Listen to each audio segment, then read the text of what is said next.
So I'm Neal Peres da Costa, and I'm Professor of Historical Performance here at the Sydney Conservatorium of Music, the University of Sydney. So the instrument I'm playing on the album is a replica of an instrument that Brahms had in the last part of his life in his apartment in Vienna.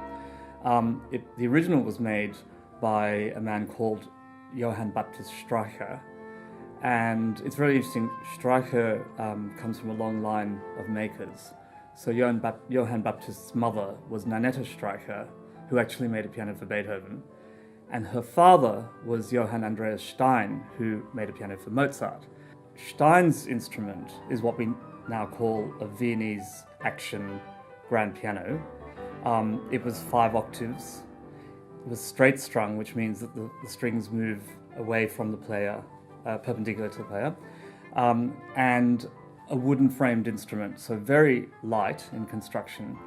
And interestingly, the hammers are covered in leather, doe hide or pig hide, rather than in felt. And they're very small, and they create a very sort of clear, punchy sound. And the stringing, of course, you get 3 registers on those instruments. The upper register is very light and was described as being fluty in sound. The middle register is warm and orchestral, so if you played a piano concerto on it, for example, the middle sound would fit in very well with the orchestral range, of instruments.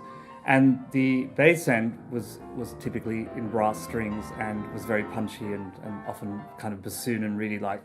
So composers of that period, Mozart, Haydn, and even early Beethoven, they knew those registers and they wrote their music accordingly so that, you could get beautiful balance between the left and right hand and these great light singing melodies, but the left hand could rumble around and wouldn't interfere.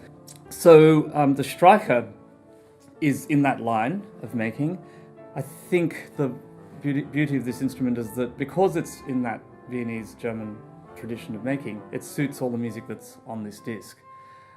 We've got the Beethoven, obviously, the Schumann, and then the Brahms Sonata. So for me, it's the right sort of sound world to work, and particularly working with the cor anglais and modern cor anglais.